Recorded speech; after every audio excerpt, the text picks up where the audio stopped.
मापन के आवश्यक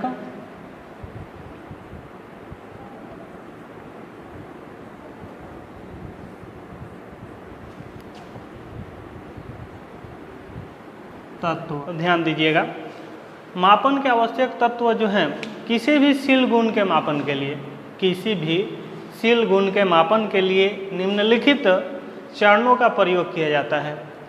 इन्हीं चरणों को मापन के आवश्यक तत्व के नाम से हम लोग जानते हैं। तो पहला चरण है गुणों को पहचानना एवं परिभाषित करना। किसी भी शील गुण के मापन के लिए पहले उसके गुण को पहचाना जाता है, फिर उसको परिभाषित किया जाता है। दूसरा, गुण को अभिव्यक्त करने वाले संक्रिया विन्यासों का निश्चित करना। संक्रिया विन्यास जो होते हैं उनको निश्चित करना।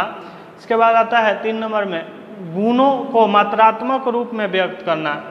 गुणों को मात्रात्मक रूप में व्यक्त करना, ये जो है मापन के मेन तत्व हैं 3। तो अब इन तीनों के बारे में हम लोग बारी बारी से जानेंगे, व्याख्या करेंगे। पहला है गुणों को पहचानना एवं परिभाषित करना। फर्स्ट जो है वो है गुणों को पहचानना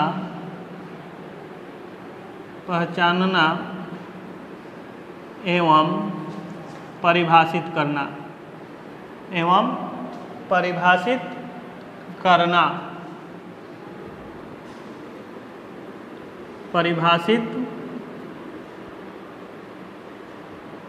करना ठीक है, ये होगा आपका पहला। तो इसके बारे में हम लोग जान लेते हैं, फिर नेक्स्ट सेकेंड वाला करेंगे। तो देखिए, identifying and defining the attribute, यानी कि गुण को पहचानना और उसको परिभाषित करना। किसी भी प्रकार का मापन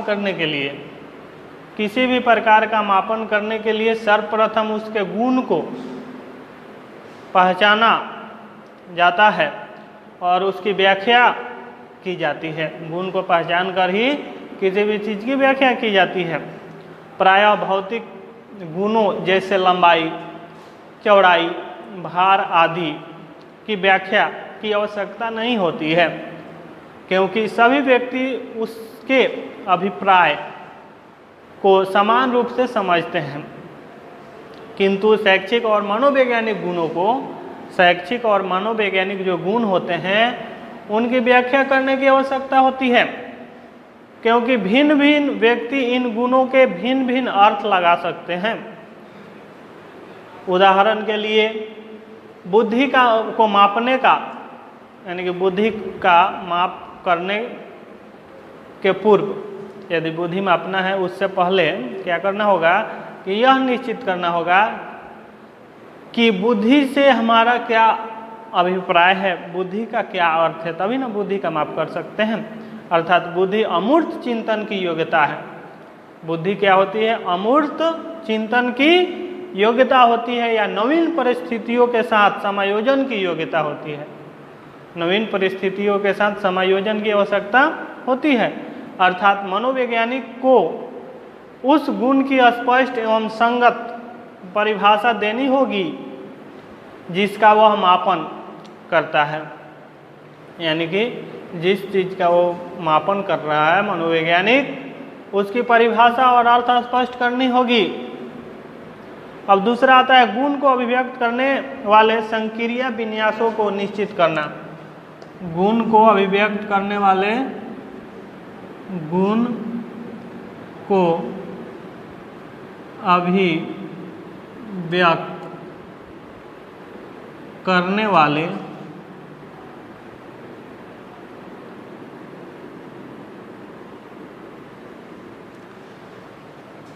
संक्रिया विन्यासों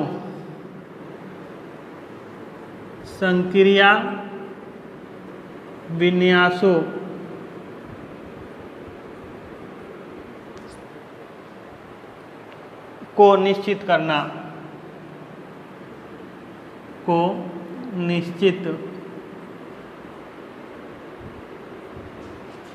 करना ये है आपका सेकेंड। तो देखिए, गुण को अभिव्यक्त करने वाले संक्रिया विन्यासों को निश्चित करने के लिए क्या करना होगा, तो ध्यान दीजिएगा। मापे जाने वाले गुण को परिभाषित करते समय, जिस गुण को मापना है उसको परिभाषित करते समय उसमें प्रयुक्त होने वाली संक्रियाओं का भी वर्णन किया जाता है। ठीक है, क्योंकि किसी गुण की परिभाषा एवं उसमें प्रयुक्त होने वाली संक्रिया दोनों के बीच मध्य अंतःक्रियात्मक जो संबंध होता है, उदाहरण के लिए हम ले सकते हैं कि यदि हम बुद्धि को अमूर्त चिंतन की योग्यता के रूप में परिभाषित करते हैं, यदि हम बुद्धि को अमूर्त चिंतन के रूप में परिभाषित करते हैं, तो हमें बुद्धि का शाब्दिक परीक्षण, जिसमें अमूर्त चिंतन से संबंधित समस्याएं हो, प्रयोग करना होगा। इस प्रकार किसी गुण की परिभाषा देते समय उसमें प्रयुक्त होने वाली संक्रियाओं का वर्णन किया जाता है तथा संक्रिया में प्रयोग से पूर्व उस गुण की क्रियात्मक परिभाषा दी जाती है। इसके बाद है 3 नंबर, गुणों को मात्रात्मक रूप में व्यक्त करना। तीसरा है गुणों को मात्रात्मक रूप में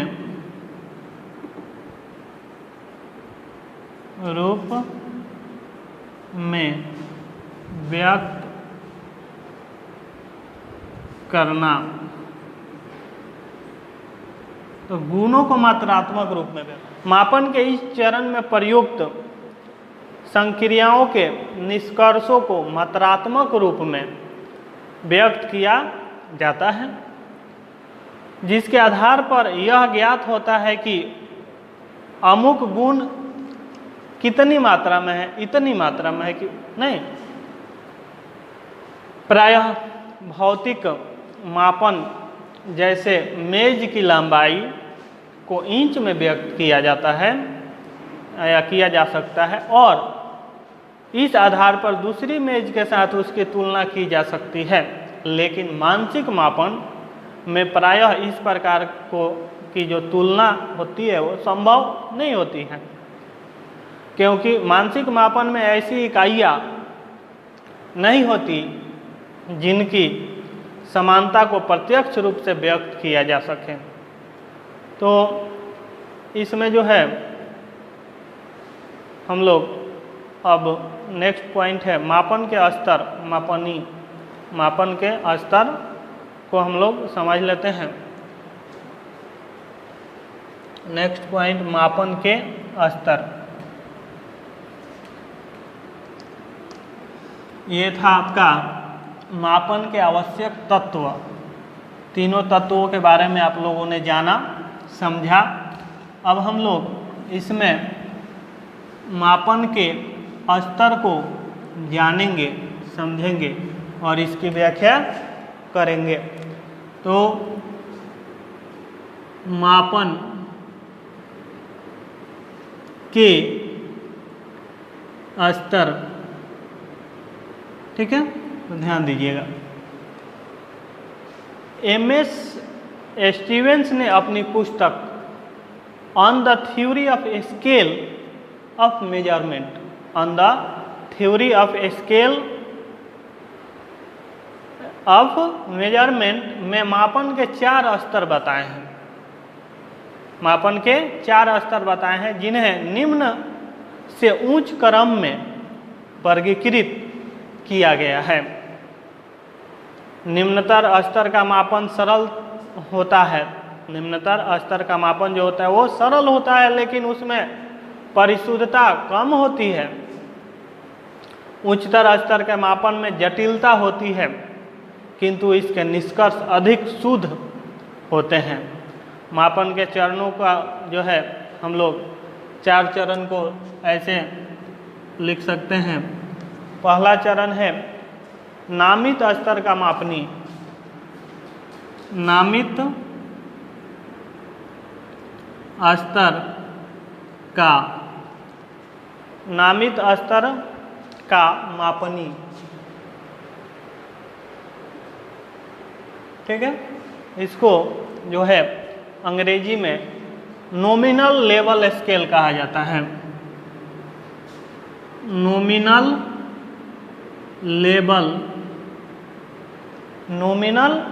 लेवल ऑफ स्केल स्केल्स। ठीक है, स्केल्स नहीं होगा, स्केल ही रहेगा। Nominal level scale. इसके बाद आता है क्रमिक स्तर का मापनी। सेकेंड, क्रमिक स्तर का मापनी। इसको अंग्रेजी में लिखेंगे हम लोग ऑर्डिनल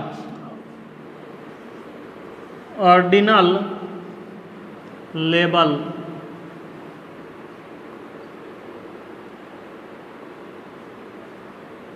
ऑफ स्केल। 3 नंबर है आपका, वो है अंतराल स्तर का मापन। अंतराल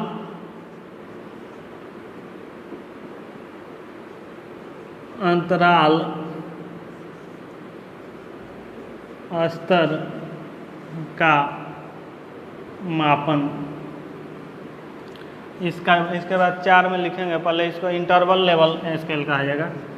interval level of scale. Interval level of scale. और 4 यानी लास्ट, वो है आपका अनुपात स्तर का मापनी। यहाँ भी लिख लेते हैं। आपका हो जाएगा ये अनुपात स्तर का मापनी। रेशियो लेवल ऑफ, यहाँ जो दिया है, हाँ रेशियो ही होगा, इसका अंग्रेजी लिखिए ratio level of scale. Ratio level of scale. तो इन चारों के बारे में हम लोग बारी बारी से जान लेते हैं, समझ लेते हैं। तो देखिए, नामित स्तर या मापनी जो है, नामित स्तर का मापनी, इसमें क्या होता है, गिलफोर्ड ने लिखा है नामित स्तर स्केल के मापनी में हम मात्र कक्षा या समूह की संख्या का प्रयोग करते हैं, इसलिए इसे शाब्दिक या वर्गीकरण मापनी भी कहा जा सकता है। इसलिए इसे शाब्दिक या वर्गीकरण मापनी भी कहा जा सकता है। इसके बाद आता है क्रमिक स्तर का मापनी। दूसरा, इस प्रकार की मापनी में व्यक्तियों का किसी गुण की मात्रा के आधार पर निम्नतम से उच्चतम क्रम में व्यवस्थित किया जाता है। व्यक्तियों के किसी गुण के आधार पे या संख्या के आधार पे, वही मात्रा के आधार पे निम्न से ऊंच के तरफ क्या किया जाता है, उनको क्रम में व्यवस्थित किया जाता है तथा इस आधार पर निर्मित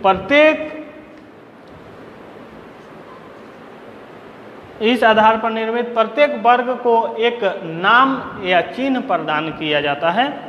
जैसे परीक्षा में प्राप्तांकों के आधार पत्र छात्र को प्रथम, द्वितीय और तृतीय में बांटा जाता है, ये इसमें आता है। इसके बाद आता है 3 नंबर में अंतराल स्तर का मापनी। अंतराल स्तर का मापनी, ध्यान दीजिएगा इस पे। इसे समान इकाई मापन भी कहा जाता है अंतराल वाले को। इसमें व्यक्तियों या वर्गों को मध्य की दूरी को अंकों के माध्यम से ज्ञात किया जाता है। प्रत्येक अंक की दूरी या अंतराल समान होता है। ये अंतराल वाला नहीं होता है, जैसे मान लीजिए यहाँ पे 5 है तो यहाँ 10 होगा, यहाँ 15 होगा, ऐसे यानी कि समान दूरी पे मापनी का प्रयोग किया जाता है। इसके बाद अनुपात स्तर का वर्गीकरण। अनुपात मापनी सर्वाधिक वैज्ञानिक और विश्वसनीय मापनी मानी जाती है। इसमें अंतराल मापने की सभी विशेषताओं के साथ साथ एक वास्तविक शून्य बिंदु भी होता है, जिसका आशय उस गुण या विशेषता की साथ साथ एक वास्तविक शून्य बिंदु जो होता है जो किसी वस्तु के गुण या विशेषता के साथ साथ शून्य मात्रा से होता है, जैसे लंबाई, भार या दूरी के मापन में शून्य बिंदु से ही प्रारंभ किया जाता है। तो ध्यान दीजिए, ये जो है आपका पॉइंट मापन के स्तर, इसको हम लोग नेक्स्ट वीडियो पार्ट में स्पेशल इसी के लिए एक वीडियो बनाया जाएगा जिसमें इसकी व्याख्या संपूर्ण रूप से की जाएगी। और इसमें आएगा आपका, ठीक है, जैसे क्वेश्चन आ जाए परीक्षाओं में, मापन के स्तरों से आप को लिखें और इनका वर्णन करें, ठीक है, मापनियों का वर्णन करें। तो क्वेश्चन करके और इसको हम लोग डिस्क्राइब करेंगे नेक्स्ट वीडियो पार्ट में, नेक्स्ट क्लास में। मैं आशा करता हूं कि आज मेरे द्वारा आप लोगों को बताया गया मापन के स्तर, इससे पहले बताया गया था आपको मापन के आवश्यक तत्व 3, ये सभी समझ में आ गए होंगे। तो आज के लिए इतना ही, धन्यवाद।